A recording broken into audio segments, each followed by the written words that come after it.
Welcome back to our chapter-by-chapter summary of the power of your subconscious mind. Today's focus is Chapter 7. The tendency of the subconscious is lifeward.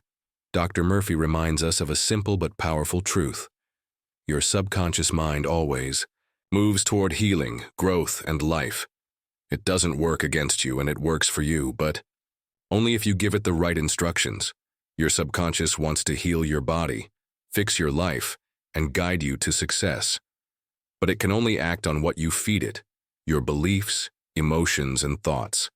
So if you constantly think, "I can't do this," your subconscious will accept it and make it true.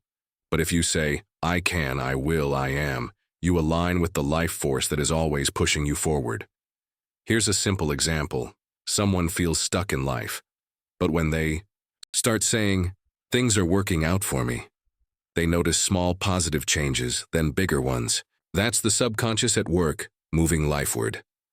The lesson: don't fight your own mind.